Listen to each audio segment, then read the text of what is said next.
네, 안녕하세요. 네, 반갑습니다. 자, 오늘 그 내년 시험 대비 이제 첫 강의 시작하는데 뭐 첫날이라서 공부 이런 거 많이 할 건 아니고 거의 오리엔테이션 좀 할 예정이고요. 좀 편하게 그냥 보고 계시면 되겠습니다. 저는 여기 부산학원에서 민법 담당하고 있는 민석기라고 하고요. 앞으로 이제 매주 목요일마다 저랑 같이 민법 공부하시게 될 겁니다. 내년 시험 때까지 뭐 잘 부탁드리고요. 혹시 여기 계신 분 중에 전에 이 중개사 시험 공부를 뭐 어떤 방식으로든 온라인으로든 개인적인 책으로든 공부를 좀 해보신 분? 손 한번 들어보실까요? 없어요? 네, 한 분? 살벌하네요. 그죠? 네. 근데 그 지금은 시험이 작년 시험 끝난 지 이제 얼마 안 됐어요. 그래서 좀 공부를 해보셨던 분들이 학원에 많이 찾아오는 시기는 아니기는 합니다. 그래서 학원 선생님들도 뭐 이런저런 안내를 할 때 전에 공부해보셨던 분들을 전제로 뭘 하진 않아요. 그러니까 완전히 그냥 문외한이다 생각하고 준비를 좀 해오는 측면이니까 조금 공부를 해보셨던 분들 같은 경우에는 좀 뭐 그 정도까지는 아니고 그냥 좀 쳐다봤다. 네. 전에 좀 해보셨던 분들은 편할 수는 있고 이게 되게 쉬운 거 하는 거다. 저거 뭐 별 쓸모 없는 거 아니야. 이런 얘기들도 있을 수는 있는데 그럴 수 있어요. 근데 좀 들어두시면 다 도움돼서 하는 거니까 그렇게 이해를 해주시고 저는 하여간 아예 여러분들이 하나도 모른다는 생각으로 좀 설명을 시작을 할 겁니다. 그렇게 말씀을 드리고 1교시엔 좀 오리엔테이션 할 거라 가지고 자료 소개 잠깐 드리고 뭐 공부 방법 안내 드리고 오늘 하루 종일 아마 그런 시간이 될 거예요. 자, 일단 그 한 7주 정도 11, 12월을 좀 보내게 될 텐데 책은 이 책 갖고 계시죠? 네.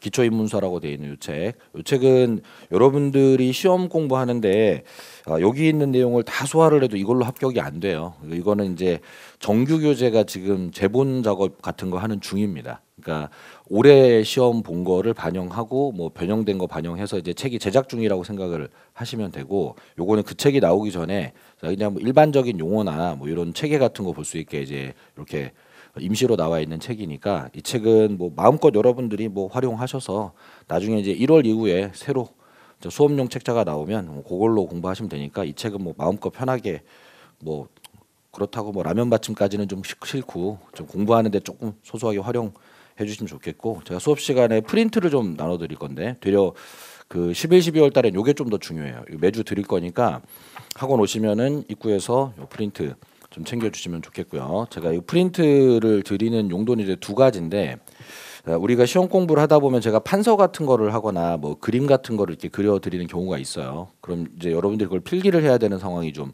나올 수 있는데 그것도 필기 그리다가 여러분들이 제가 설명하는 걸 놓치면 또 더 큰 걸 놓치는 게 되기 때문에 아예 필기를 드리는 거예요.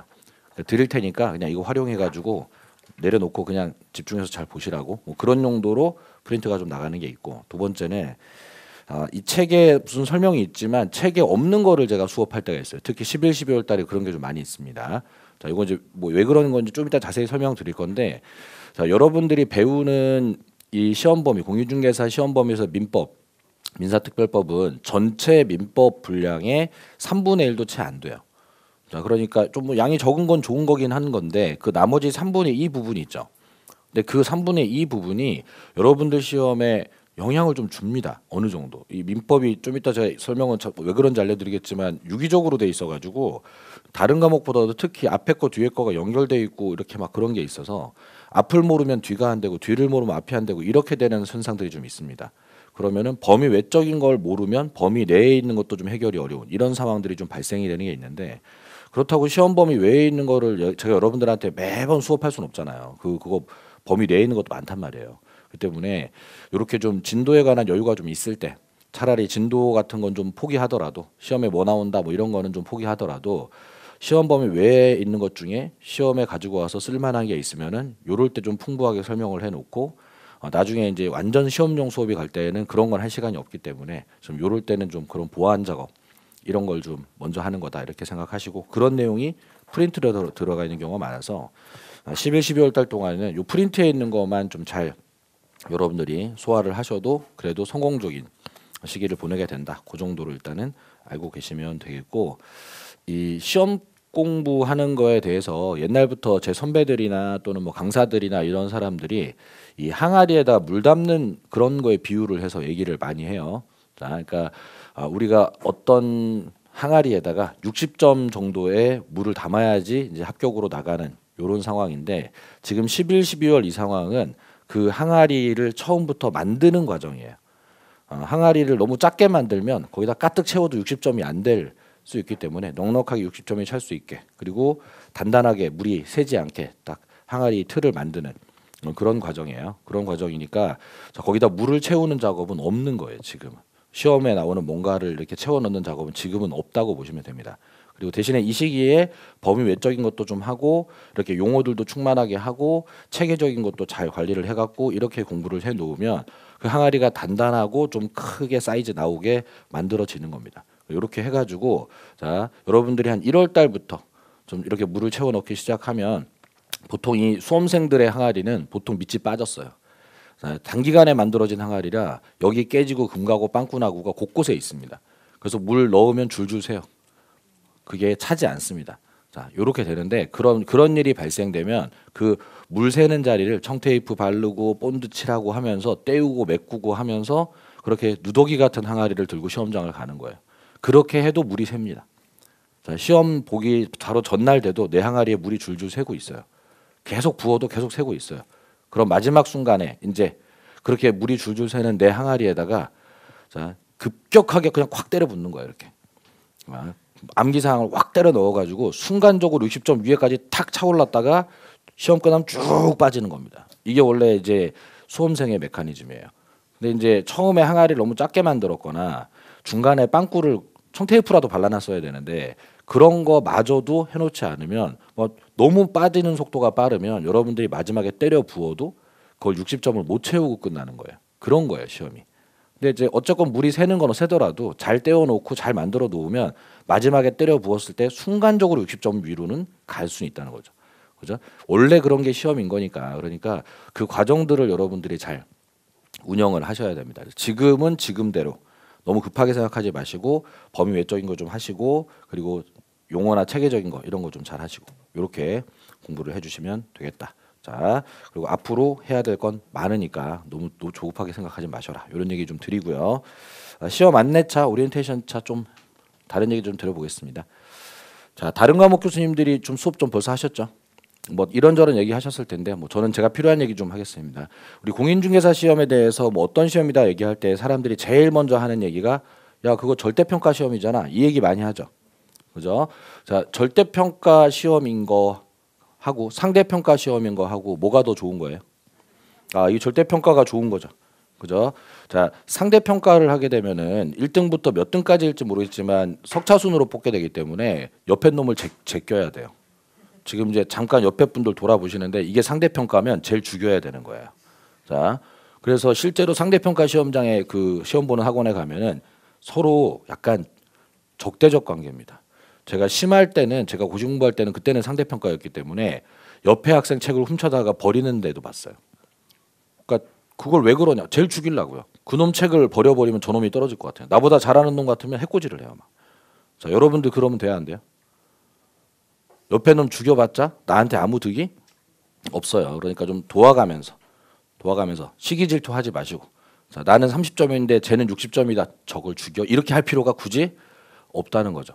그죠? 도와가면서 하시고 그리고 이 시험이 절대평가라는 특성 때문에 우리는 100점을 맞을 필요가 없죠. 그죠? 65점이나 85점이나 대우는 똑같아요.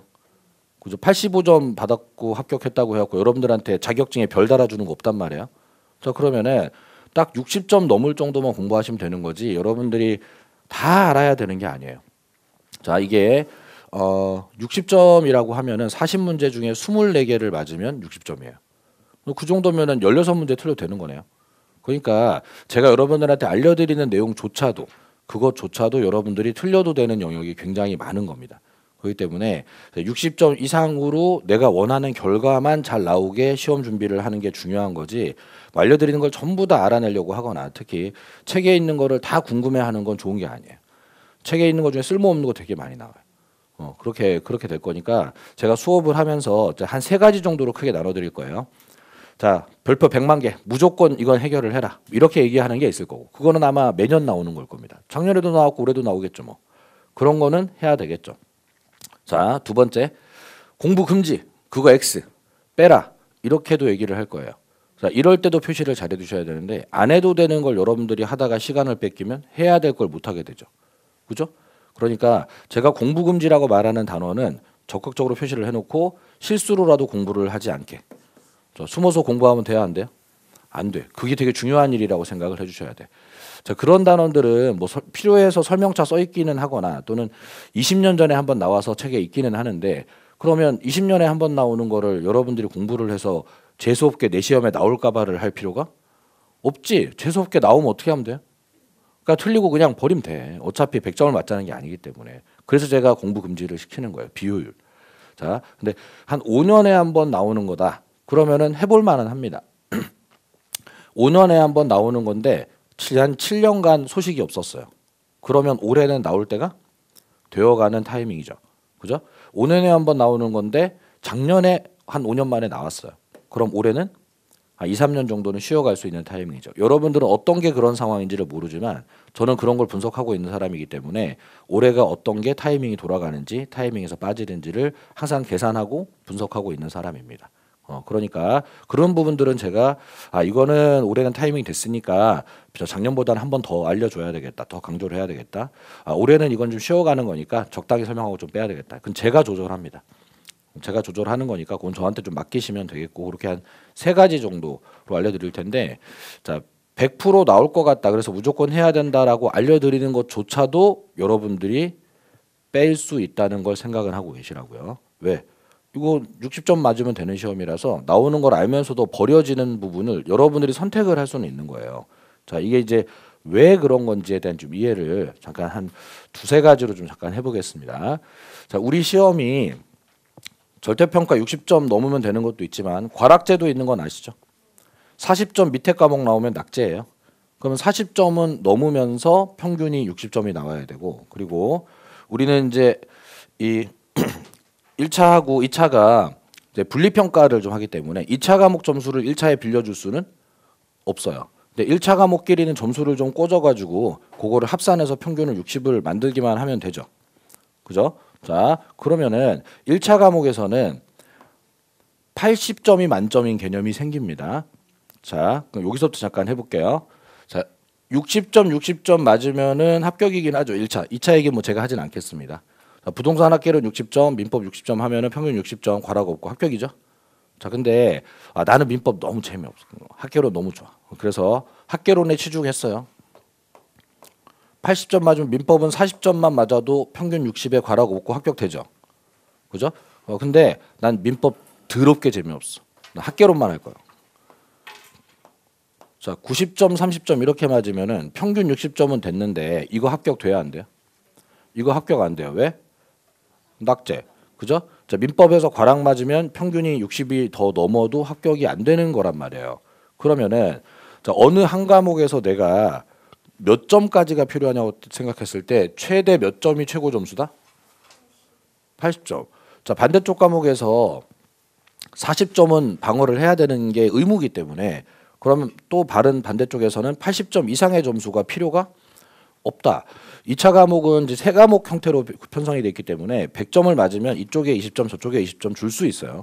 1차는 두 과목 편성이기 때문에 80점 이상의 점수를 맞아도 그걸 어디다가 꽂아갖고 도움되게 할 방법이 없다는 거예요. 그런데 80점이면 이제 8개 틀리면 80점이 되는 건데 그럼 꽤 많은 걸 틀려도 괜찮은 거죠. 그죠? 이런 거고 그리고 여러분들이 공부를 하다 보면은 내가 학계론에 강점이 있는 사람도 있고 민법에 강점이 있는 사람도 있어요. 자, 이게 살아온 성향이나 그 사람 성격, 뭐 MBTI 이런 것 때문에도 달라지고 그렇습니다. 어쩔 수 없어요. 제가 봤을 때 영어 수학 잘하고 또 나이가 좀 젊으신 분들 이런 분들은 학계론 잘해요. 그 학계론에 영어도 조금 나오고 계산 문제 나와서 수학 잘하는 것도 도움되고 젊은 분들은 계산 빠르니까 학계론이 금방 안정화됩니다. 근데 자, 민법을 잘하시는 분들은 주로 국어 잘하고 말 잘하시는 분들, 한자 많이 하시는 분들, 그리고 인생의 질곡이 많으신 분들. 사기 좀 당해봤다. 아, 민법에 아주 도움 많이 됩니다. 사기를 쳐봤다. 아, 민법 금방 고수입니다. 이거. 자, 그게 약간 법학의 세계라는 게 그런 게 있어요.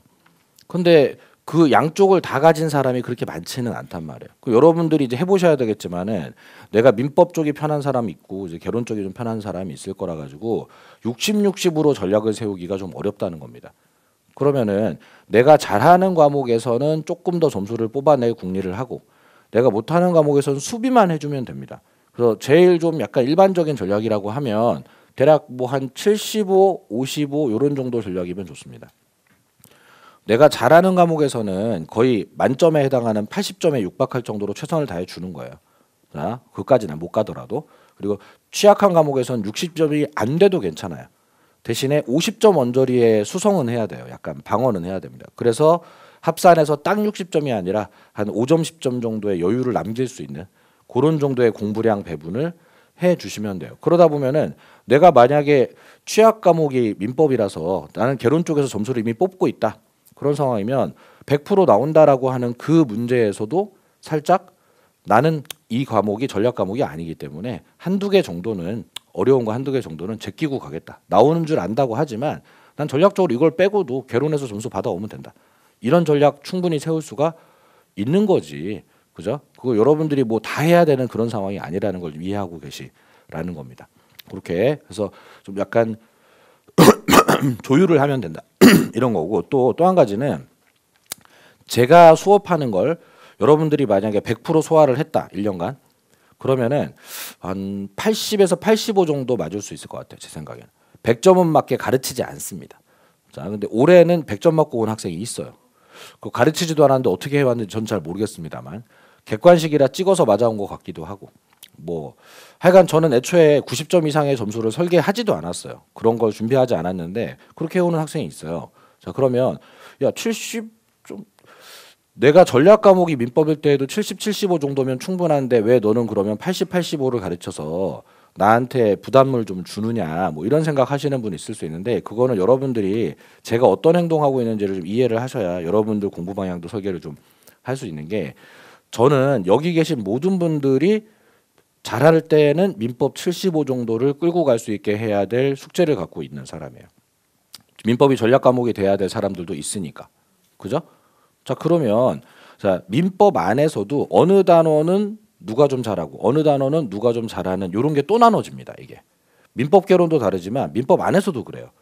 자, 보통 자, 군대 생활 좀 오래 하신 퇴역 군인분이나 또는 뭐 임원급으로 이렇게 회사에서 재직을 많이 해보신 이런 경험이 많으신 분들, 주로 남자분들 쪽, 이쪽에서는 물권법이라는 단어는 잘합니다. 이 물권법 단어는 되게 딱딱한 법률 분야라서 시키는 대로 해 약간 이런 느낌의 법이에요. 그래서 시키는 대로 잘해본 분들이 잘해요. 자기 생각 많이 안 하고 시키는 대로 잘하는 분들 잘해요. 근데 저 뒤쪽에 계약법 쪽에 가면은 요거는 약간 융통성이 좀 있어야 되고 타협의 산물이기 때문에 시키는 대로 하기 싫은 사람들 그냥 이렇게 조금 양보해서 하면 되는 거 아닌가? 이런 생각 주로 하시는 분들이 잘해요. 장사 좀 많이 해보신 분들이거나 이런 분들이 잘해요. 그럼 성향적으로 이것도 똑같을 수 없어요. 그래서 양쪽 다 잘하면 좋은데 이것도 누구는 여기 잘하고 누구는 저기 잘하고 그래요.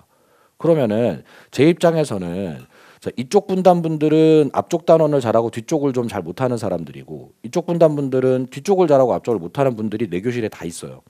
그러면 야 너네는 앞쪽에서 좀 챙기고 뒤쪽은 좀 날리더라도 그렇게 해갖고 70점 챙겨. 야 너네는 앞쪽을 날리더라도 뒤쪽을 좀 챙겨서 70점 챙겨. 우리 다 같이 70점 가. 이렇게 해야 되는 거지. 만약에 제가 제 강사가 70점 설계를 해놓고 있으면 여러분들이 제가 주는 걸 다 가져가야만 그래야만 70점이 되기 때문에 그렇기 때문에 저는 이제 약간 조금 한 10점 정도 높은 수위에서 자 너는 여기서 빵꾸 너는 저기서 빵꾸 나겠지만 우린 다 같이 70점은 간다. 이런 설계를 하고 있는 겁니다. 그러니까 여러분들은 제가 수업하는 것 중에서도 내가 필요한 점수까지만 채웠다라고 하면 나머지는 빼고 가는 설계를 하셔도 괜찮다는 거예요. 그래서 항상 수업 시간에 하고 있는 거에 대해서 내가 모르는 게 있더라도 내가 저걸 안 하기로 결정해서 전략적으로 하고 있는 거라면 괜찮습니다. 괜찮으니까 그냥 그대로 진행 잘 해주시면 되는 일이고 또 한 가지 자, 이 시험의 특징 중에 하나가 객관식이죠. 객관식하고 주관식하고 뭐가 좋아요? 객관식 좋다고 하시는 분들이 보통 많죠. 자, 근데 절대평가 60점이고 이렇게 보는 거면 저는 무조건 주관식이 좋습니다. 저기 왜 그런 거냐면 저는 이제 법학과 들어가서부터 지금까지 강의하고 한 20몇 년째 지금 이 공부를 하고 있는데 그러면 아무 주제나 내놓고 야 이거에 관해서 써라. 자, 부분 점수라도 줘가지고 60점만 넘으면 합격해줄게. 그럼 난 무조건 붙을 수 있습니다. 출제자가 뭘 주제로 출제를 하든 내 머릿속에 있는 아무 단어나 마구잡이로 쓰면은 60점 채우는 거 저한테 일도 아니에요.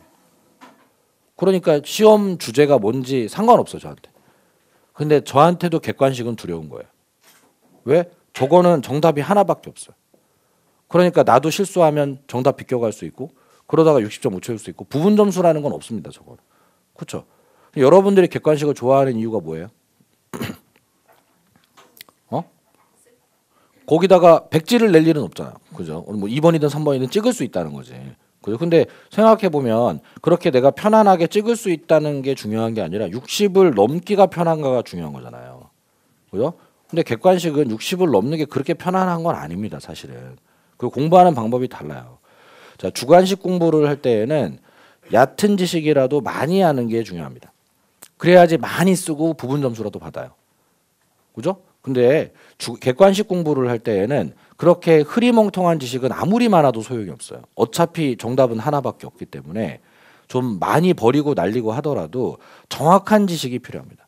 정확한 지식이 있어서 나는 3번이다 4번이다가 되기만 하면은 그 문제는 맞춰지는데 흐리멍텅한 지식은 많이 갖고 있어도 이게 점수에 도움이 안 돼요. 그래서 공부를 하실 때 분량은 줄여도 되고 덜어내도 된다. 선생님이 하라고 하는 걸 빼도 된다 심지어. 야, 내가 필요한 점수를 채웠다면은. 자, 근데 하기로 한 거에 대해서는 타협의 여지 없이 정확한 정보를 가지고 있어야 돼요. 그 공부가 돼줘야 되는 겁니다. 안타까운 일이지만 이 학원가에 꽤 오랫동안 이 공부를 하고 계신 분들이 있어요. 지금 이 11월 달 교실에는 학원에 잘 없는데 보통 3월 달쯤에 학원에 쓱 나타나는 한 3, 4년씩 공부를 해보신 분들 그분들 이제 생각 속에는 내가 이미 다 배울 거 배웠고 내가 몇 년을 공부했는데 11월 달에 그냥 초짜들 배우는 걸 내가 뭐 들으면 뭐가 되냐 이렇게 하고 학원에 잘 안 나오다가 3월 달쯤에 나오면 여러분들한테 아는 척 엄청 하실 거예요. 오래 공부했으니까 아는 거 많겠죠. 그죠? 야, 나 담보 책임 뭔지 알아? 뭐 이렇게. 야, 내가 알려줄까? 뭐 이렇게. 그럴 수 있어요. 그럴 수 있죠. 그분은 오래 했으니까요. 근데 그 한 3개월만 더 지나죠. 그럼 이제 여러분들 중에 뭔가 정확한 지식을 갖추는 사람들이 나오고 그분은 여전히 흐리멍텅하게 아는 것만 많은 사람이에요. 그러면 이제 여러분들한테 아는 척 못합니다. 잘난 척 못해요. 왜? 무슨 얘기 꺼내면 그거 아닌데요? 이런 얘기를 들어야 돼. 자기는 계속 그렇게 해온 거야. 대충 두리뭉실하게 아는 게 많은 거야. 어디 가서 잘난 척하기는 좋은데 근데 조금이라도 정확하게 아는 사람 만나면 깨갱 이렇게 되는. 그리고 결국은 시험은 그렇게 아는 척하던 사람은 떨어지는 거예요. 또 내년 3월에 오시겠죠. 그죠? 그런 안타까운 상황인 겁니다. 그러니까 여러분들이 자, 모르는 게 많아도 괜찮다. 대신에 아는 건 정확하게 알아야 돼. 그래야 객관식 시험에서 통과할 수 있는 이런 상태가 되는 겁니다. 시험이 1년에 한 번밖에 없기 때문에 잘 준비해가지고 여러분들이 그 성과를 좀 낼 수 있게 이렇게 하셔야 되는 거지 그냥 이렇게 듣다 보면 어떻게 되겠지 이런 생각하시면 안 됩니다. 그리고 이 객관식 시험의 운영에 관해서 공간을 이쪽에다가 좀 해볼게요. 여러분들이 이해를 하고 있으면 좋겠다 싶은 게 자, 그럼 정확한 지식을 가져야 된다고 했죠, 제가.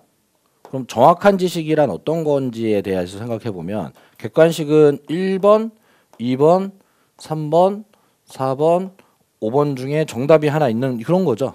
그럼 다음 중 틀린 걸 고르시오 했을 때 이거 두 개 맞는 지문, 이게 틀린 지문 이런 상황이면 정답이 3번이란 소리잖아요.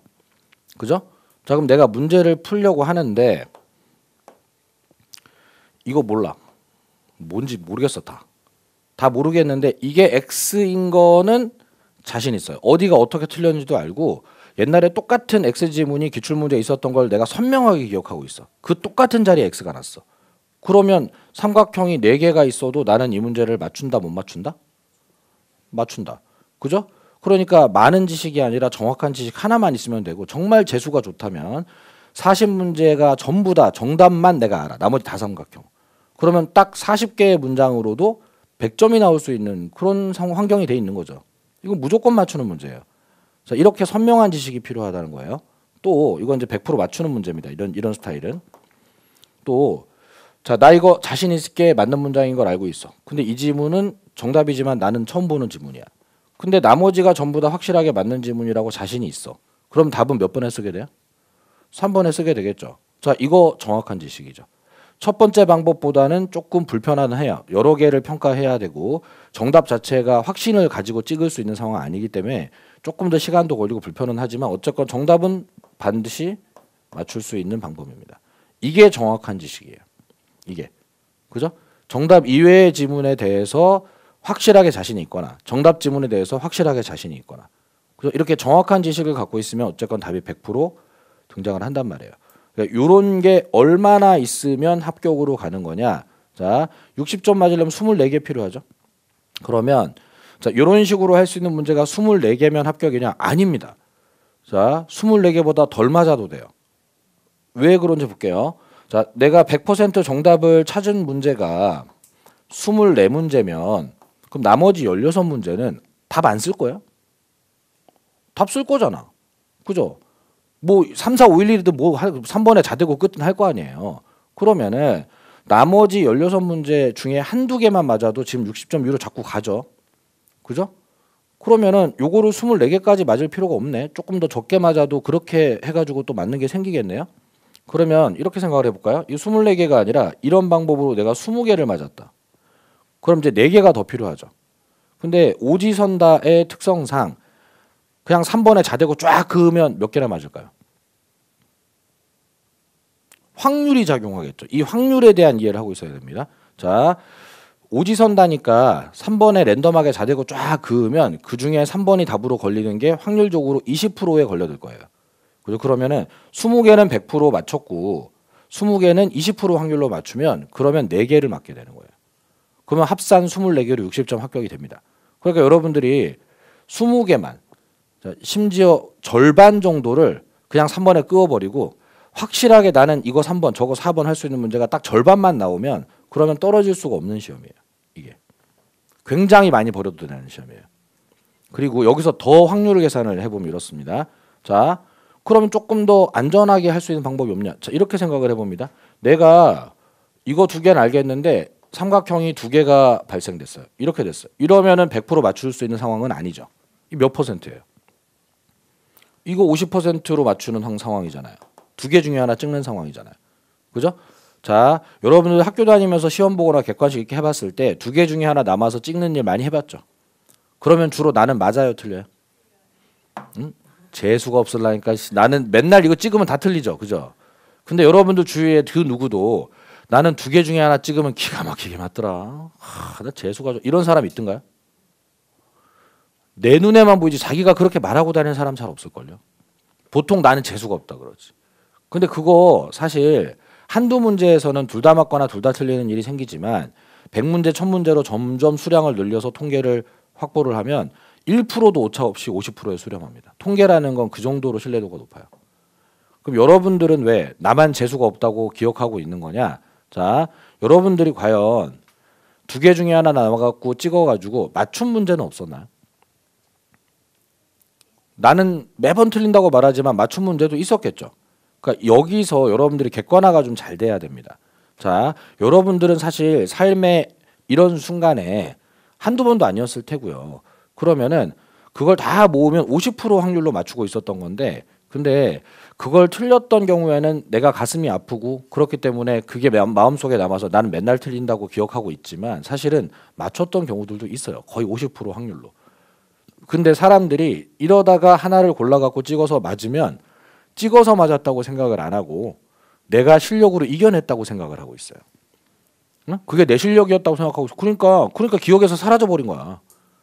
자, 그래서 여러분들이 뭐 냉정하게 말하면 저는 이제 약간 좀 성격이 모난 사람이라 여러분들 칭찬 위주를 잘 못해. 모의고사를 봤는데 50점을 맞아 온 사람이 있으면 그 사람 실력이 30점 정도밖에 안 되는 거예요. 왜? 찍어서 맞은 게 있잖아요, 분명히. 그 맞춘 게 전부 다 이렇게 100% 맞춘 게 아니잖아요. 그죠? 그러니까 제가 원하는 건 뭐냐면 이 두 가지 방법으로 100% 맞출 수 있는 문제를 20개 확보하라는 거예요. 2개 중에 하나 찍었다 우연히 맞은 그거 말고 냉정하게 정확하게 할 수 있는 거. 그거 20개가 필요하다는 거예요. 그리고 자, 2개 중에 하나 찍으면 그냥 50%라고 믿으시면 돼. 50%라고 믿으시면 되는데 50% 확률로 찍으면 잘한 거예요, 잘못한 거예요? 잘한 거예요. 베리나 있습니다. 왜? 50%보다 높은 확률은 존재하지 않아요. 50% 위는 무조건 100%입니다. 그죠? 객관식의 특성상 50% 위는 100%예요. 보세요. 내가 만약에 삼각형이 3개인 상태로 문제를 풀어요. 이러면 몇 퍼센트가 돼요?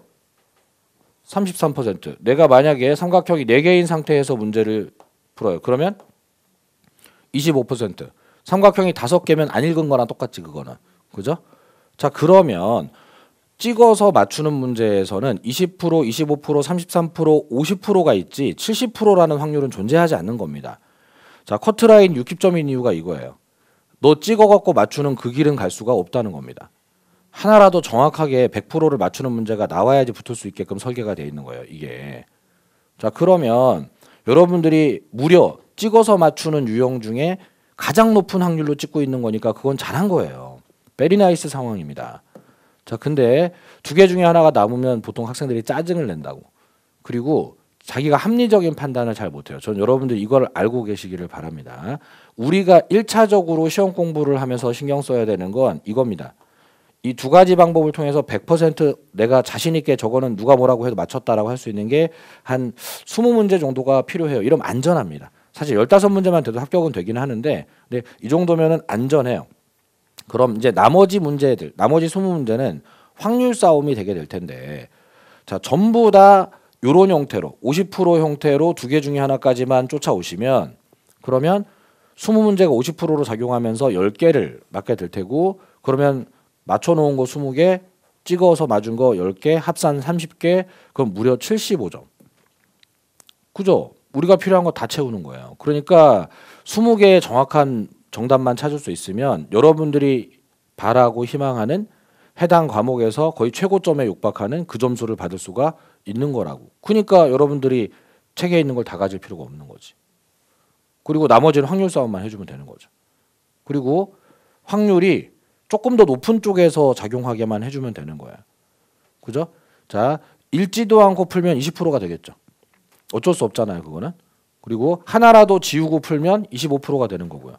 2개라도 지우고 풀면 33%가 되는 거고 3개라도 지우고 풀면은 가장 좋은 확률 50%가 되는 거죠. 그러면 20%가 안 되게 만드는 게 중요한 일이네요. 그죠? 어차피 못 맞출 문제였다면 20%가 안 되고 50%가 되게 만드는 게 이제 여러분들의 2차 숙제입니다. 그죠? 이미 20개를 확보를 해놨다면은 이제 20% 싸움만 안 하고 33%, 50% 싸움만 하면은 그러면 65, 75 이쪽에서 끝나게 될 거란 말이죠.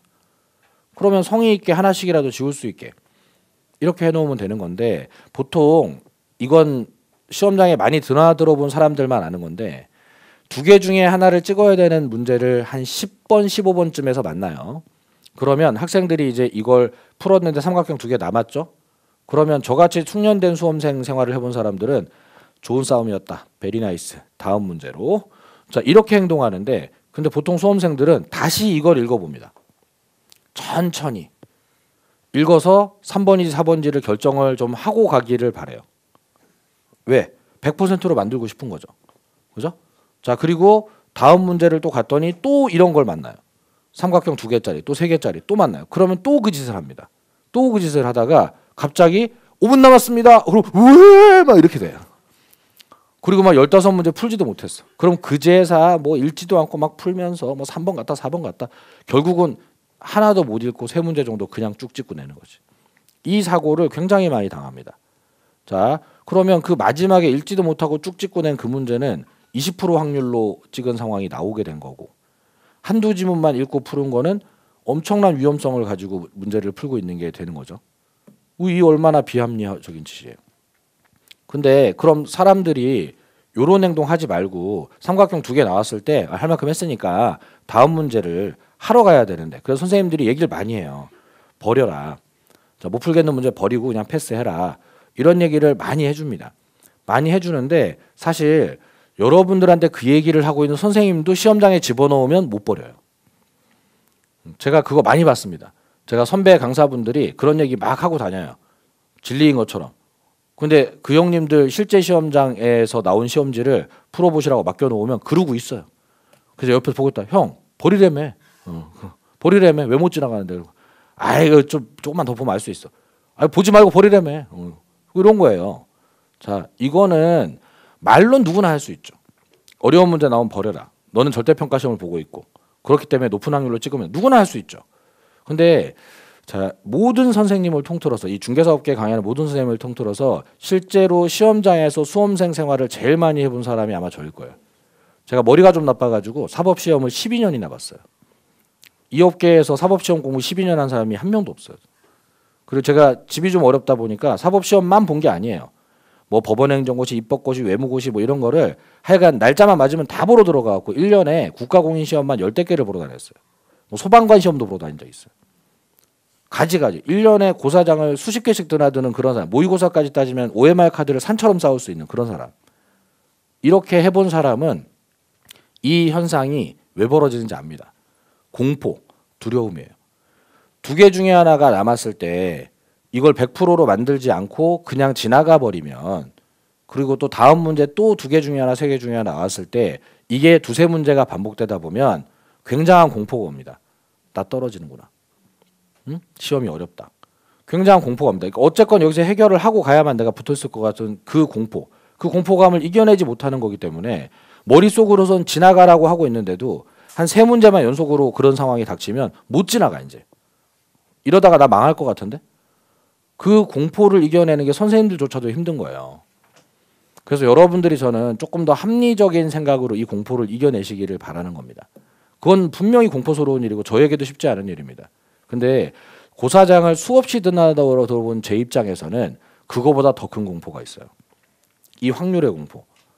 자, 내가 이 두 개 중에 하나 문제를 100%로 만들려고 까불다가 뒤에 가서 읽지도 못하고 5개를 그냥 찍어야 되는 문제를 만났을 때에 보는 손해.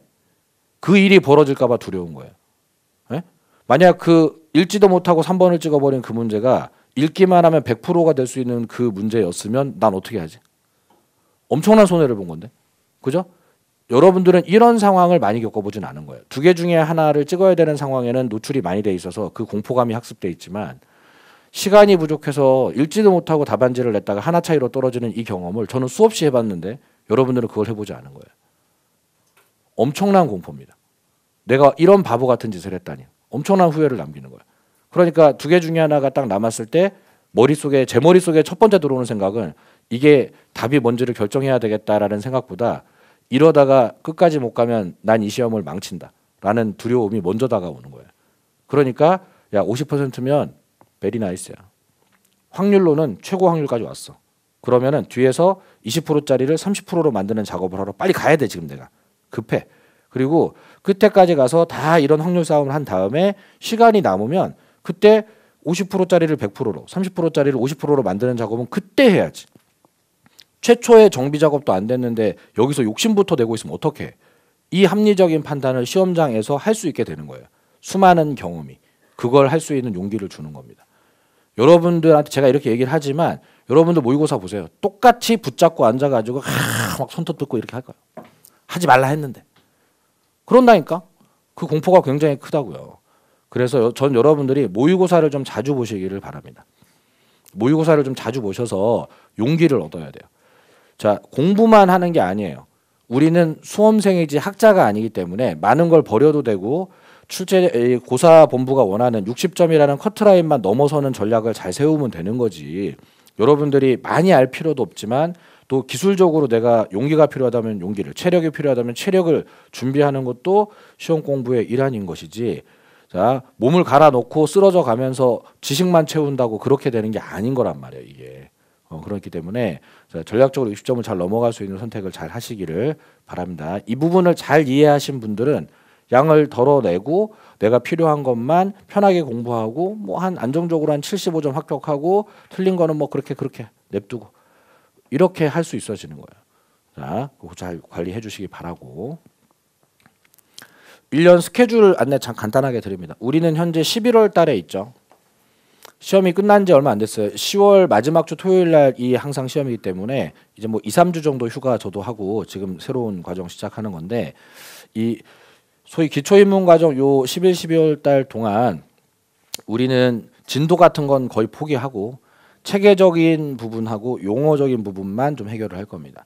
그러니까 민법의 단원 구성, 상위 개념, 하위 개념, 비교 개념, 반대 개념 이런 거 체계 잡는 거 위주로만 좀 진행하고 그리고 자, 법에서만 사용되는 용어들이 좀 있어요. 그러니까 여러분들이 생활에선 잘 쓰지 않는 용어들인데 주로 한자들이긴 한데 약간 일본식 한자가 섞이면서 한자로도 잘 안 읽어지는 용어들이 좀 있습니다. 자, 요런 거 좀 해결할 거고 용어가 해결이 안 되면 그 용어가 나올 때마다 문제가 어려워진단 말이죠. 그래서 저거는 되게 파급력이 큰 현상이기 때문에 사실 우리 중개사 시험은 모든 과목이 용어를 모르는 게 하나도 없다. 그러면은 무조건 75점 이상은 그냥 나오는 시험입니다. 그래서 지금 시기에 범위 내외를 불문하고 어떤 단어들이 나오면 그게 정확한 의미가 무엇인지를 여러분들이 학습하는 거.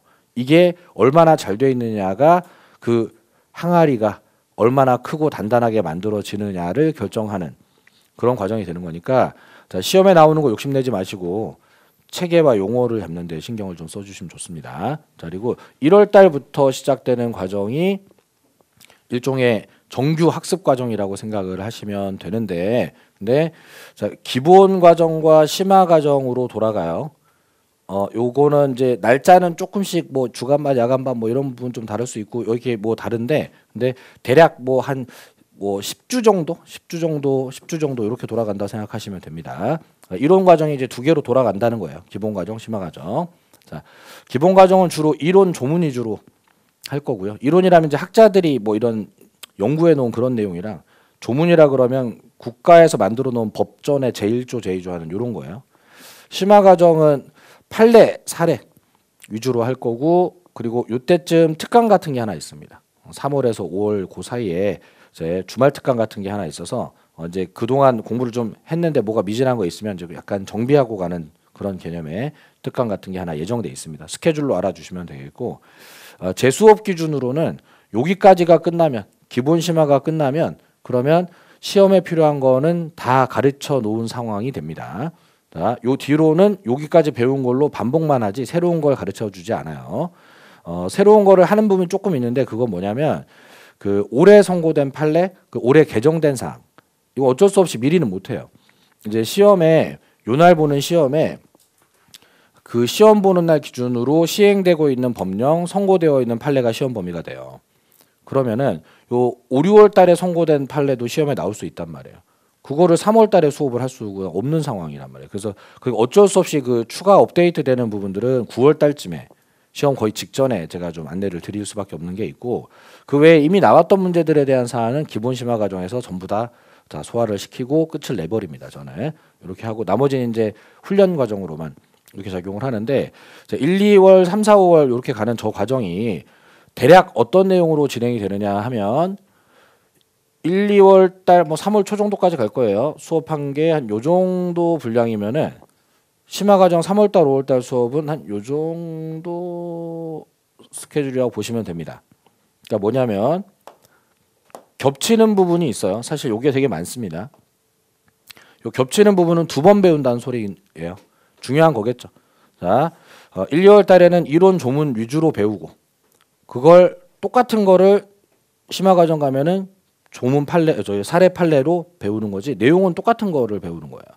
자, 이 겹치는 부분에서는 요 주로 시험에 많이 나오는 것들이 이제 등장을 하게 되기는 할 거고 저게 메인입니다. 근데 요 1, 2월 달에는 했다가 이후로는 아예 안 하게 되는 저 내용도 있어요. 알고 계시라고. 저거 직접 시험에는 안 나오는데 근데 시험 공부하는데 도움은 크게 되거나 꼭 필요한 이론들이라서 수업하는 겁니다. 직접 문장으로 안 나와서 그렇지. 자, 주로 이론인데. 네. 자, 이걸 많이 알면 알수록 뒤로 가면서 공부가 좀 더 편하게 되는 그런 이론들이라서 저 때 하는 거고 직접은 안 나오는데 이 뒤로 가서 9월 달, 10월 달에 하고 있으면 안 되니까. 그러니까 자, 앞에서 미리 해치우는 개념입니다. 자, 요거 챙겨야 되겠고 요거 1, 2월 달에 안 했다가 심화 과정 달에 하는 저거는 뭐냐면 시험에 당연히 나오는 거긴 한데 배경 지식 전혀 없이는 제가 여기서 아무리 떠들어봤자 여러분들이 알아들을 수 없는 어려운 거.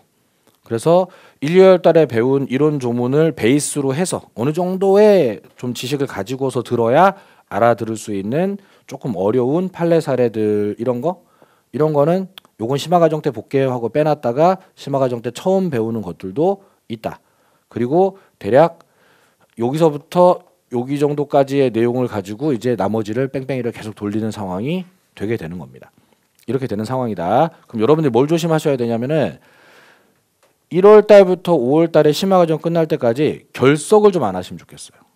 그러니까 사실상 저게 이제 1월 달에만 하는 것도 있고 그 10월 달에 심화 과정에만 하는 것도 있기 때문에 저 두 개 순환 과정을 다 소화를 못하면 그러면 내가 한 번도 듣지 못한 내용이 5월 달에 해서 갑자기 튀어나오는 느낌을 받을 수도 있는 거라서 사실상 민법 과목은 1, 2, 3, 4, 5 이 심화 과정 기본 과정이 한 세트로 보시는 게 맞아요. 그래서 이거를 빠뜨리면은 내가 지금 공부를 누락한 거예요. 그리고 학개론 같은 과목은 제가 뭐 계룡 교수님 얘기해서 그렇습니다만은 1월 달에 빠뜨리면 아이 심화 과정 때 들으면 되고 심화 과정에 빠뜨리면 5월 달에 들으면 되고 뭐 이런 약간 그런 게 있어요. 유기적으로 되어 있는 게 아니기 때문에 부동산 학개론에서 뭐 금융론을 모른다고 해서 입지론에 영향을 주는 게 아니기 때문에 그러면 입지론 놓쳤으면 다음 순환 때 입지론 들으면 되지. 뭐 이런 건데 근데 민법은 민법 총칙 모르면 물권법도 안 되고 계약법도 안 되고 이런 지경이라 가지고 그래가지고 하나를 빠뜨리면 뒤가 안 되고 뒤를 빠뜨리면 또 앞이 안 되고 뭐 이런 상황이라서 이번에 못 들으면 다음 때 들으면 되고 그렇지 않아요. 그렇지 않다고. 그러니까 적어도 다른 과목보다는 민법이라도 1월 달부터 5월 달에 심화 과정 끝날 때까지는 결석 없이 쫙 이어서 들어야 그래야지 내가 공부가 된 거다. 이런 상황입니다. 결석하시면 안 된다. 자, 혹시라도 무슨 일 생겨서 결석하시면 영상으로라도 그 보완을 해줘야 되는 상황이다. 그거 알고 계시고. 자, 5월 달 이후로는 다 문제풀이 합니다. 뭐 기출 문제도 풀어보고, 뭐 단원별로 모의고사도 해보고, 뭐 실제 40문제 전범위도 해보고, 다달이 전국 모의고사도 있는데 그냥 요 막판에는 순 모의고사 봅니다. 백선이라고 하는 것도 모의고사예요. 100문제 찍어주겠다는 거예요, 그냥. 그런 거예요. 그래서 기술적인 훈련, 버리는 용기 이런 거 계속 연습하고, 자, 요렇게 관리를 하는 시기가 오게 될 거고, 여러분들의 1년간 점수가 모의고사 점수가 어떻게 움직이게 될지를 좀 알고 계시면 좋겠어갖고 미리 좀 안내를 드리면, 자, 요런 느낌이 표준 스타일. 자, 지금 시점이 여기쯤이겠죠? 그죠? 근데 저 점수가 몇 점 정도 되냐면 3, 40점 사이예요. 3, 40점. 그러니까 지금 저기 부산역 앞에 가서 지나가는 아저씨 아무나 하나, 이 아저씨 잠깐 일로 보세요. 자, 올해 시험 본 공인중개사 실제 시험지를 주고 자, 시간 드릴 테니까 풀어보세요. 이렇게 하면 30점에서 40점 사이 나와요. 아무것도 모르는 사람한테. 그렇게 아무것도 모르는 사람한테 주면 확률만 작용하니까 20점 나와야 되는 거 아닌가? 아니요. 30점, 40점 나와요. 이거 왜 그런 거냐면 그분은 함정에도 안 빠져요. 아무것도 몰라요.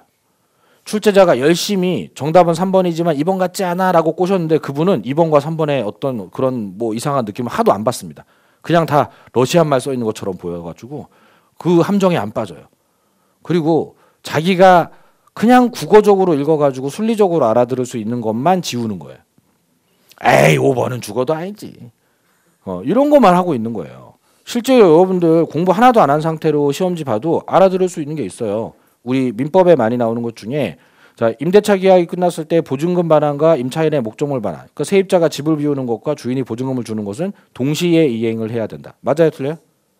맞아. 그걸 배워야 하냐? 우리 동네 다 그렇던데. 야, 그걸 틀리고 오는 애는 뭐냐 도대체. 그러니까 그런 거는 부산역 앞에 지나가는 아저씨도 맞춘다고. 그런 게 답이면 그 사람도 맞춰요. 그러니까 20점이 아니라 3점인 거고 그게 답이 아니면 그건 지우고 풀었겠지. 그잖아. 그러니까 그 사람도 30점, 40점은 가능한 거예요. 국어만 하는 걸로도. 그죠?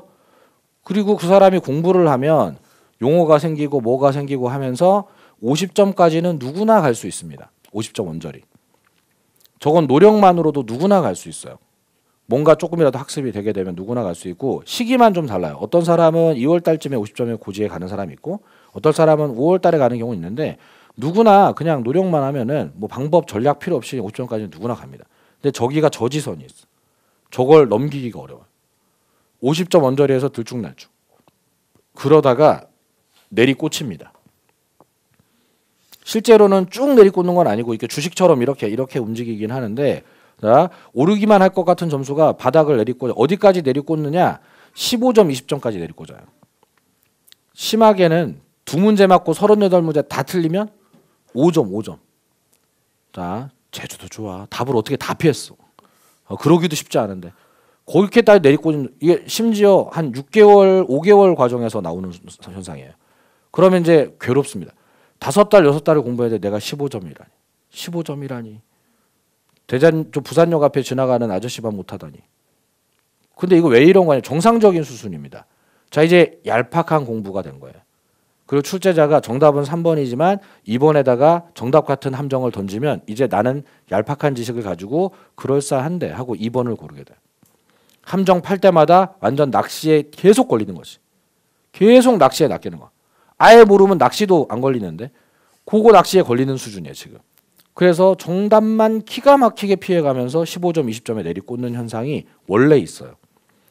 안 겪으면 좋지만 이런 현상을 하나도 안 겪고 70점으로 가는 사람은 거의 안 나옵니다. 살짝이라도 다 점수가 꺾어지는 현상이 있어요. 이걸 받아들이셔야 됩니다. 이런 걸 부정하려고 하면 안 돼요. 자, 이걸 받아들이셔야 되고 이 순간이 중요한 순간이에요.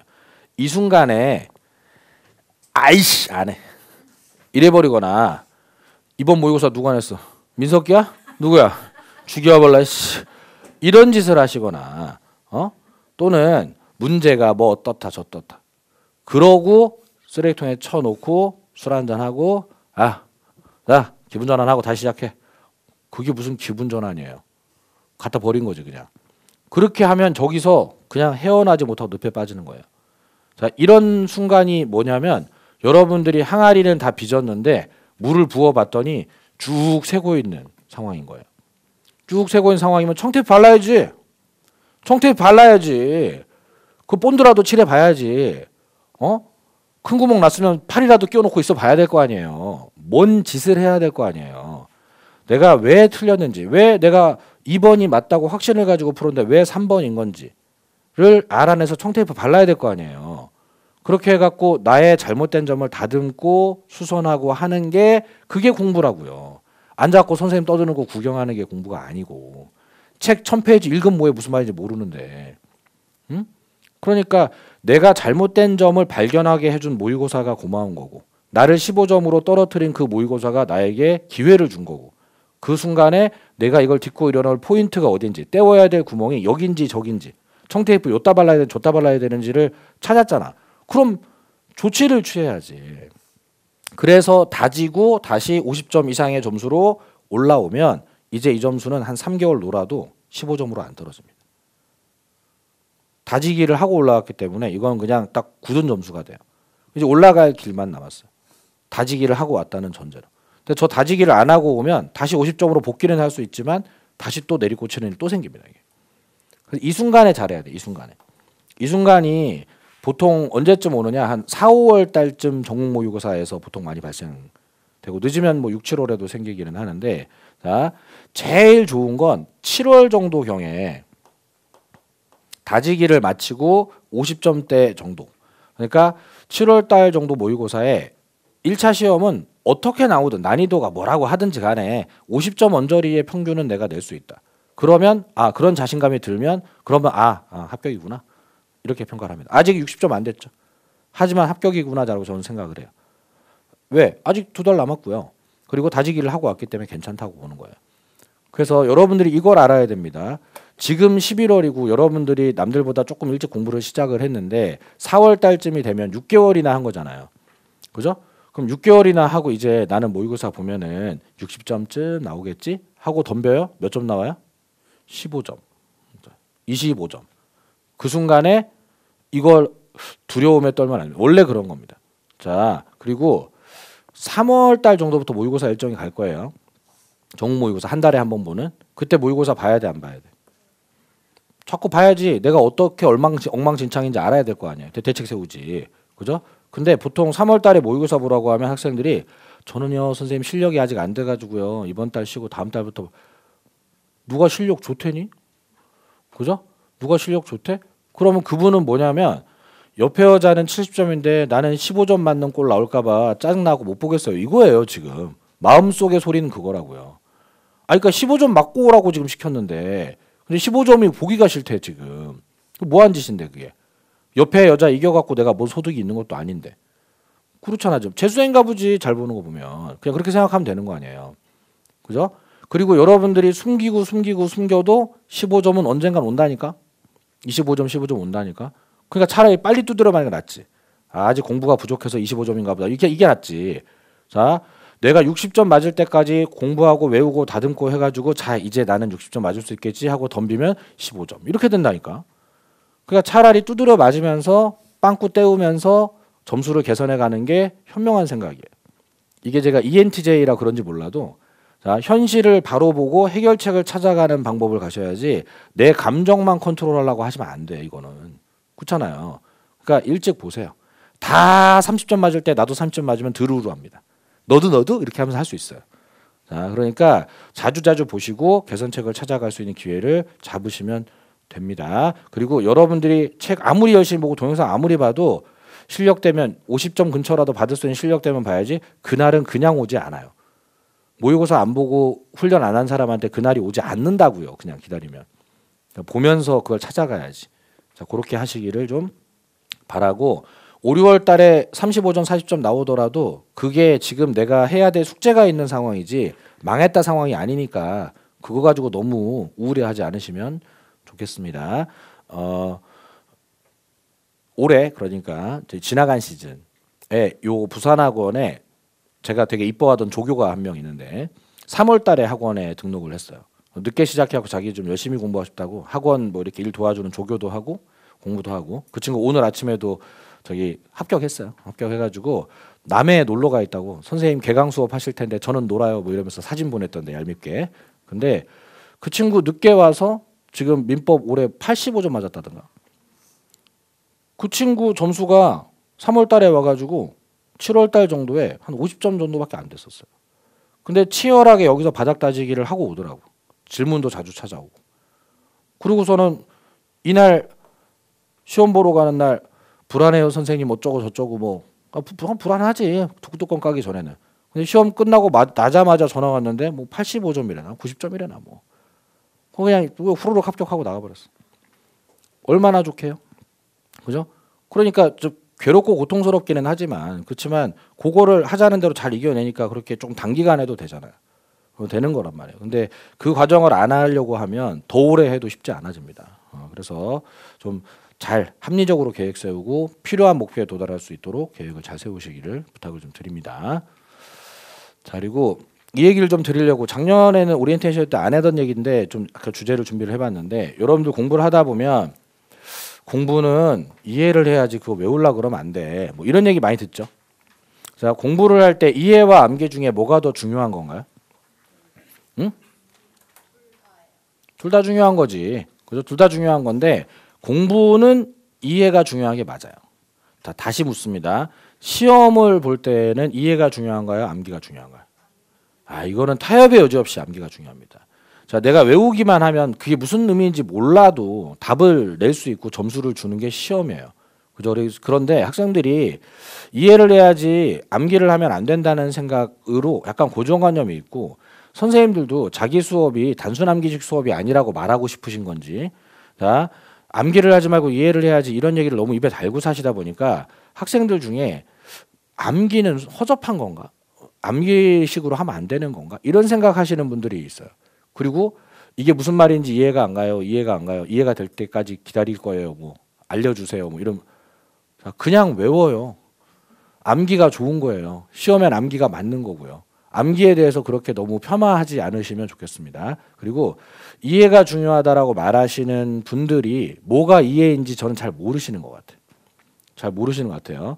자, 수험적으로 이해라고 하는 건 원인을 암기한 게 이해입니다. 제가 이 얘기 이따 드릴 텐데 결과를 암기하면 암기고요. 원인을 암기하면 이해예요. 그러니까 둘 다 암기예요. 이해도 암기예요. 자, 이 현상에 대해서 좀 이해를 해보시면은 자, 어떤 현상이 벌어질 때 그 원인이 뭔지를 외우고 있다가 같은 원인이 발생되려고 하면 똑같은 결론이 나오겠구나를 추론하는 게 이해예요. 예를 들어 자, 과거에 먹으면 죽는 버섯이 어떤 건지 빨간색인지 파란색인지 인류는 최초에 그걸 몰랐겠죠. 언제부터 빨간 버섯을 먹으면 죽는다고 알게 됐을까요? 누가 죽어본 거죠. 이게 이제 암기식 학습이에요.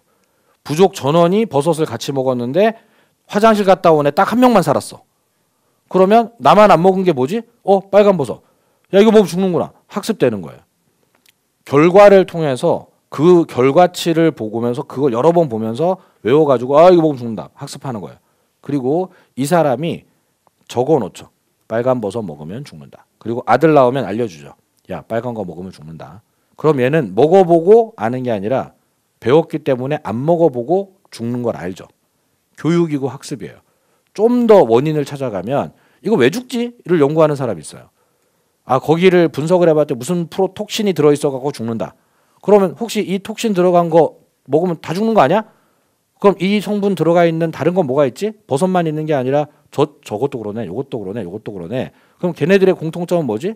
걔네들의 공통점은 다 붉은 색깔을 띠고 있네. 그러면 붉은 색깔을 띠고 있는 무슨 톡신 들어간 애들은 죽는다라는 원인을 만들어내죠. 그리고 생전 처음 보는 어떤 풀이 나왔을 때에도 그걸 분석해 본 거야. 색깔이 빨갛고 무슨 톡신이 들어있으면 먹어보지 않아도 저거 죽어. 이렇게 결론을 도출해내는 거죠. 이게 이해를 한 사람인 거예요. 계속 먹어봐야 죽는지 안 죽는지 아는 사람은 결과만 외우고 있는 사람인 거지. 그죠? 이게 원래 그런 거라고요. 자, 그러면 이게 약간 톱니바퀴처럼 물려 있어서 그게 왜 그렇게 되는지 원인은 외웠고 결과는 외워서 하진 않지만 이렇게 논리적 추론으로 하는 사람들은 암기를 하지 않아도 됩니다.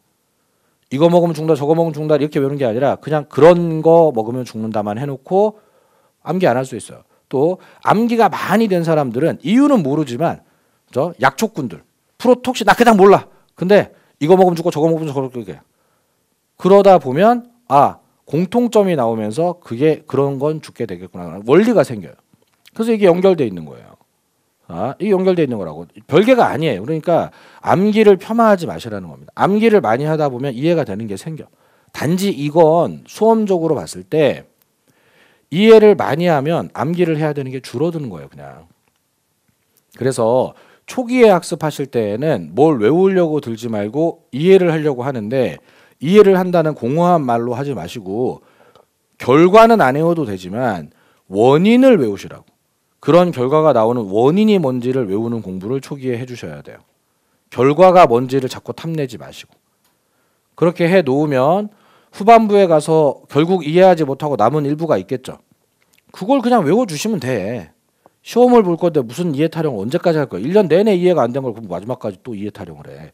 그러면 초기에 원인을 많이 외워놓고 결과는 잘 모르더라도 그 원인을 이용해서 결과 도출을 충분히 할 수 있다면 그걸 빼고 순수 암기 사항만 남아있을 테고 내가 외워야 될 게 요만큼이 돼 있는 거예요. 근데 이유는 모르겠고 그냥 시작부터 그냥 가자 해갖고 외우신 분들, 원인에 대한 생각을 안 하신 분들은 계속해서 그게 암기상으로 남아있고 인간은 지워진단 말이에요. 뇌가 까먹는다고. 그러니까 여기서 뭘 이해한 게 별로 없기 때문에 계속해서 외울 게 이만큼으로 남아있는 거예요. 그럼 제가 마지막에 항아리에 물 갖다 확 때려 부어야 된다 그랬잖아요. 근데 마지막에 때려 부어야 될 게 30개인 사람이랑 마지막에 때려 부어야 될 게 300개인 사람이랑은 그걸 한 번에 때려 넣을 수 있는지 그게 달라지는 거예요. 컴퓨터가 아니란 말이죠. 우리가. 양을 줄여놔야 된다는 거예요. 양은 어떻게 줄이는 거냐. 버리는 방식으로도 줄이는 거지만 원인을 잘 외워서 그걸로 논리적으로 도출을 해낼 수 있기 때문에 굳이 결과값을 외우지 않아도 되는 게 있구나 라는 게 많이 그게 다 용어에서 나오고 이론에서 나오고 하는 거예요. 그런 게 많이 생기면 그러면 저건 그냥 생짜 암기로밖에 답이 없다 하는 그것만 남겨서 막판에 벼락치기 할 수 있게 그 준비를 해주시면 되는 겁니다. 이 준비를 이렇게 운영을 해야 되겠고 이 톱니바퀴를 같이 굴리는 게 이제 응용력이라는 건데 요거 이제 모의고사로 하는 거예요. 학생들 중에 보면은 외운 것도 없고 뭐 머리가 좋아 보이지도 않고 설명도 잘 못하는데 시험 보면 잘 맞죠. 날 때부터 수험생 같은 사람 딱 보니까 3번이구만 이런 거 잘 되는 분이 있어. 딱 너무 부럽지. 근데 그것도 경험이 많은 사람이 확률이 높습니다. 사이즈가 1번 아니야. 느낌상 4번도 아니야. 이런 걸 잘하시는 분이 있어요. 근데 이제 그게 아주 그냥 뜬금없는 그런 게 아니라 지금 딱 스토리가 진행되는 게 1번은 그냥 설명 같고 5번은 그냥 일반적인 현상 같고 3번 쪽에 질문이 있는 것 같아. 자, 출제자가 묻는 포인트가 어디서 드러나는지를 캐치를 잘하는 거예요. 근데 이걸로는 정확한 정답은 못 찾지만 확률이 굉장히 높아진단 말이에요. 이게 확률이. 그러니까 이분들이 확률 싸움을 잘하다 보니까 자기 실력보다 점수가 좀 잘 나오는 거예요. 이렇게 되는 거예요. 그래서 이거는 여러분들이 모의고사를 많이 보시고 지문의 형태들을 많이 겪어 보시다 보면은 저런 사이즈로 가다 보면 X던데 이런 느낌으로도 득점에서 확률 작용을 높게 하는 부분들이 분명히 있다. 자, 그러니까 이건 연습을 많이 해주셔야 됩니다. 이런 훈련까지 포함해서 훈련 운영하는 거고요. 요 얘기하고 이제 오리엔테이션 마칠 건데 어쨌건 시험은 암기입니다. 암기를 그럼 잘하는 방법은 뭐가 있겠냐 해서 에빙하우스라는 학자가 교육학자인데 인간의 망각에 관한 연구를 한 게 있어요. 자, 제가 이거를 고시 공부하기 전에 알았더라면 저는 지금 이거 안 하고 판사하고 있을지 몰라요. 자, 저희 누님이 사범대 나와가지고 교육학 공부하다가 알게 된 걸 저한테 알려줬는데 이걸 제가 대학 졸업할 때쯤이나 알려줘가지고 고시를 그렇게 떨어지게 만들고 근데 여러분들한테 미리 알려드릴 테니까 여러분들 공부에 활용을 하시기 바랍니다. 이 학자가 시간이 지나가면 인간의 기억이 어떻게 되는지를 연구를 했는데 뭔가 새로운 정보를 외우게 만들어 숫자 같은 걸 그리고 1시간 뒤 하루 뒤에 기억하고 있는지를 시험을 봐 까먹은 사람 숫자를 세 이런 방식으로 연구를 해서 보통 보니까 하루 정도 지나면 처음 배운 건 다 까먹더라 망각의 세계로 가더라. 자, 1~2시간 동안은 대부분 다 기억하고 있지만 시간이 흐르면 대부분 까먹더라 인간은. 근데 어떤 인간은 오래 기억하는 인간도 있더라. 이런 통계값을 찾았어요. 우리는 이걸 원하죠. 오래 기억되는 거. 그죠? 근데 이게 뭐 여러 가지 이유가 있고 머리가 좋은 사람도 있고 하겠지만은 이 학자는 이걸 자극 효과라는 걸로 설명을 합니다. 조금 더 자극적이고 재미있게 들은 내용이 오래 간다. 무미건조하게 그냥 들은 숫자 같은 건 오래 못 간다. 그렇겠죠. 그죠? 자, 이 자극 효과라는 걸 이용해서 여기 계신 적어도 여자분들이 무조건 민법을 90점 이상 맞게 할 수 있는 방법은 제가 알고 있습니다. 어떻게 하면 되냐면 좀 이따 제가 쉬는 시간 할 건데 자, 쉬었다 할게요 하고 나갔다가 2교시에 민법 선생님으로 차은우가 들어오면 돼요. 차은우나 공유 이런 애들이 들어와가지고 지금부터 민법은 제가 할 겁니다. 자, 우리 누님들 자 외우실까요? 하면 그냥 외워줘요. 외워줘요. 차은우가 하는 말이 하느님 말처럼 들리고 이게 등기를 해야 돼요? 안 해도 돼요? 해야 돼요! 막 이렇게. 그리고 집에 가서 우리 학원 민법 선생님 차은우야! 이렇게. 결석도 안 해. 제발 나오지 말라고 해도 나와요. 나온다고요. 그리고 집에 가가지고 그걸 또 곱씹으면서 차은우한테 눈에 띄려면 내가 지금 잘해야 되는데 뭐 이런 생각을 은연중에 하고 와갖고 시키지도 않은 질문을 가 선생님 이건 뭐예요? 이렇게 하고 이게 점수가 좋을 수밖에 없어요. 문제는 2교시에 차은우가 안 온다는 거예요. 민석기가 또 온다는 거예요. 이게. 그래서 선생님들이 그렇게 막 예쁘고 멋진 사람이 될 수는 없기 때문에 이런 그림도 그리고 막 몸개그도 하고 별의별 짓 하면서 여러분들을 좀 재밌게 해보려고 애쓰는 중이에요. 안쓰럽잖아요. 그리고 저는 사실 다 아는 거 하는데 여러분들 점수 잘 받으라고 하는 건데 제가 막 이렇게 막 하고 있는데 여러분들은 떠들어봐라. 난 들어볼란다. 이렇게 하면은 누가 손해냐고. 자극은 내가 받고 있어 그렇게 하면. 여러분들이 뭔가 좀 적극적으로 하셔야 될 거야. 제가 뭐 물어보면 대답도 하고 틀리면 쪽팔리더라도 그게 조금 더 자극적이 돼서 나한테 오래 기억될 텐데. 왜 그냥 뻥하니 구경만 하고 있는 거야. 응? 자기한테 손해인데. 그러니까 저도 애를 쓰겠지만 여러분들이 좀 더 적극적으로 공부를 하려고 하셔야지 그래야지 오래 가요. 그리고 모든 게 재밌을 수 없어요. 제가 양심 고백할 민법 재미없어. 나도. 재미없어. 나도 이거 알아듣게 된 다음부터 재미있었지 알아듣기 전까지는 재미 더럽게 없어. 근데 어떻게 할 건데 시험 보려면 참아야지. 그래서 전부 다 재밌고 자극적일 수는 없기 때문에 이 학자가 또 이런 연구를 했습니다. 그러면 똑같은 거를 한 번 더 외우게 시키면 오래 가나? 조금 더 유지가 되네. 또 시키면 또 좀 더 오래 가네. 우리가 원하는 이 방향으로 가고 있죠. 이제 반복의 힘이라는 겁니다. 이런 건데 근데 자, 이 반복에서 제가 몰랐던 게 있어요. 제일 중요한 걸 몰랐어요. 자, 반복은 횟수가 중요한 겁니까? 주기가 중요한 겁니까? 주기가 중요한 거예요. 이 연구를 보면 반복은 주기가 중요한 거예요. 자, 제가 아까 말씀드린 3월 달쯤에 보통 나타나서 어슬렁거리는 한 5년씩 심하게 10년씩 공부한 그분들 반복 횟수가 수백 번, 수천 번이겠죠. 그럼 그들은 다 기억해야 되는데 왜 다 까먹었죠? 자, 그분들은 이 상태에 있는 거예요. 외웠다가 다 까먹고 또 외웠다가 또 다 까먹고 자, 집에서 3개월 동안 초짜들이나 하는 공부는 안 할란다 하면서 싹 지우고 3월 달에 나타나신 거지. 그동안 재미있게 들은 자극적으로 들은 개그 같은 것만 어서 주워 들어가지고 아는 척하기는 좋은데 근데 디테일은 없는 거지. 다 날라갔지.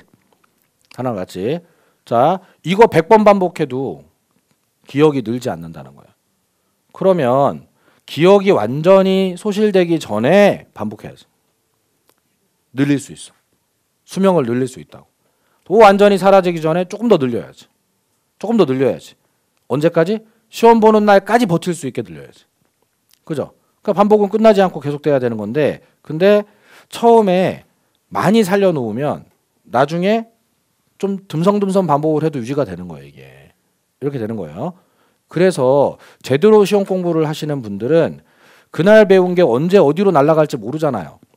그러니까 반드시 당일날 복습을 한 번 더 해줍니다. 오늘 배운 걸. 자, 4시간 수업했으면 4시간 복습하라는 게 아니에요. 4시간 수업했으면 3, 40분만 그날 내가 뭐 했는지 쓱 보셔도 돼요. 어쨌건 홀랑 다 날아가지 않고 조금이라도 버티게 만들어 주는 거예요. 그리고 주말이 되면 한 번 더 3차 반복을 해줍니다. 그러면 또 부여잡는 거예요. 일주일 동안 배운 모든 과목에서 내가 뭘 배웠는지 쑥 한번 훑어보는 거예요. 수명을 늘려가는 겁니다. 또 한 번 반복을 하는 건 한 달에 한 번 정도. 한 달가 뭐였니? 이거는 이제 시립도서관에서 한 날 잡고 한 4-5시간은 봐주셔야 돼. 한 달치를 봐야 되니까. 자, 그리고 2달 정도가 끝나면 2달, 3달 정도 끝나면 학원에서 알아서 스케줄이 다시 돌아가. 그죠? 그럼 반복 주기가 오는 거예요. 이 스케줄을 만드는 겁니다. 이 스케줄을. 자, 이건 여러분들이 순수하게 해주셔야 돼. 그죠? 자, 이 스케줄 없이 그냥 떨레떨레 학원만 다니다가 심화과정에 오시면 저희 지금 입문과정에는 이게 그렇게 필요치는 않고 1월 달에 기본과정 시작한다 했잖아요. 1월 달에 기본과정 첫날에 그날 거 복습하고 주말에 주말 복습하고 월말에 월말 복습하고 심화과정에 오신 분은 심화과정 시작하는 첫날에 그래도 남들보다는 조금 더 많은 양을 남겨 있는 상태로 심화과정을 시작하는 거죠. 아무것도 안 한 분은 되게 많이 날려 먹고 시작하는 거고요. 리셋 돼가지고 처음부터 다시 시작이잖아요. 그죠? 그러면 이 스노우볼 효과라 그래가지고 눈덩이 굴러가듯이 처음에 한두 바퀴 굴리는 게 힘들지 처음에 한두 바퀴 굴려서 눈덩이가 요만큼 커지면 이제 요렇게 출발한 애하고 요렇게 조그맣게 출발한 애는 이게 커지는 속도가 제곱비례로 늘어나 버립니다. 2배, 4배, 8배 이렇게 늘어나요. 그러니까 한두 달 사이 점수가 15점, 20점이 확 벌어지는 거예요. 이게 이제 이렇게 되는 거야. 저희 집 애들은 학원 하나도 안 다니고 둘 다 전교 1등을 했어요. 공부를 잘하는 애들이 그런 게 아니라 제가 이걸 알아버렸어요. 제가 이 메커니즘을 알아버려가지고 제가 강의 준비할 때 쓰던 화이트보드가 저희 집 벽에 있었는데 애들 어릴 때 화이트보드에다가 1,000원짜리 한 장 붙여놓고 학교 갔다 와서 학교에서 오늘 새로 배운 거 아무거나 하나 화이트보드에다 써놓고 1,000원짜리 띄워가서 무슨 짓이든 해라. 오락실 가든지 과자 사 먹든지 그렇게 운영을 했어요. 저희 아들이 유치원 때 와서 처음 써놓고 간 게 곰새말이에요. 곰새말이가 써놓고 1,000원짜리 띄워갔더라고. 근데 이렇게 되면 어떻게 되느냐? 우리 아이는 유치원에서 배운 걸 당일 복습했죠. 그죠? 곰새말이 복습했어요. 다음날 유치원 가요. 선생님이 어제 배운 곰새말이 불러볼까요? 하면 다른 애들은 까먹었죠. 그거 뭐 눈치 보죠. 우리 아들은 집 와서 복습했기 때문에 자신 있죠. 어깨 뽕 좀 들어가죠. 이제 크게 외치죠. 곰새말이가 이렇게. 그러면 이제 선생님이 칭찬해요. 경훈이 잘한다. 그죠? 우리 어릴 때 어른들이 얘가 노래를 잘해요. 야, 곰새말이 한번 해봐. 그럼 막 어른들 앞에서 곰새말이가 그러면 용돈 주고 하죠. 그거 복습이에요. 당일 복습. 그리고 이제 어깨에 뽕 좀 들어가면 이제 애가 야 이거 다른 것도 한번 이렇게 해볼까? 이런 생각이 들어요. 그래서 또 한번 칭찬받고 이런 효과를 스노우볼이 구르는 거예요. 이제. 그리고 얘가 중학교 갔을 때는 피타고라스 정리를, 고등학교 갔을 때는 미분적분을 써놓고 5,000원, 10,000원을 띄워갔죠. 그리고 때 되면 전교 1등이 돼서 돌아오죠. 왜? 다른 애들이 이미 처음 허덕거리고 있을 때 얘는 이미 스노우볼을 2바퀴 굴렸어요.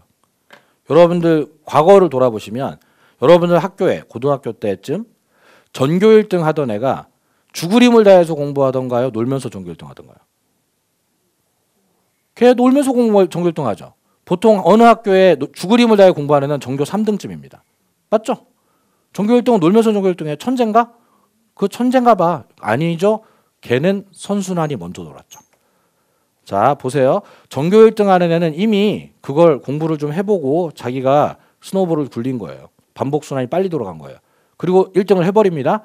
그러면 열심히 공부하는 전교 3등이 1등을 찾아와요. 야, 이거 어떻게 푸는 거냐? 라고 물어봐요. 저희 학교 전교 1등 하던 애는 기타를 치고 놀았어요. 기타 쳐요? 3등이 와서 물어봐요. 그러면 야, 이거 선생님이 아까 이렇게 풀으라고 했잖아. 쓱쓱 풀어줘요. 아, 그러냐? 고맙다 하고 싹 가요. 자, 반복은 누가 한 거예요? 1등이 한 거예요. 좀 있다가 4등도 찾아와요. 5등도 찾아오고요. 가만히 있는데 얘를 냅두지를 않아요. 계속 반복시켜버려요. 2, 3등들이 와가지고. 그래서 1등은 놀면서 전교 1등 하는 거예요. 3등, 4등이 계속 돌려주거든요. 그런 거예요. 그래서 기하급수적으로 격차가 벌어지는 겁니다. 그러니까 여러분들이 시험을 잘 보고 싶으시면은 1월 달에 기본과정 시작할 때 중요해요.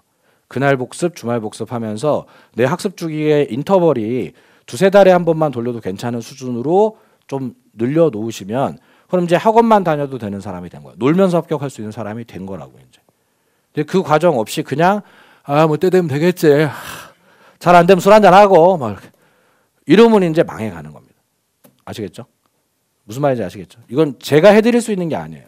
제가 쫓아다니면서 종아리 때리면서 야 복습 안 하냐 막 이렇게 할 수는 없기 때문에 자, 여러분들 스스로 스케줄 관리를 그렇게 좀 해주셔야 일종의 몸 만들기처럼 해주셔야 유리하다. 이런 얘기 드리면서 오리엔테이션 마치고 2교시에는 법도 좀 공부를 해보도록 하겠습니다.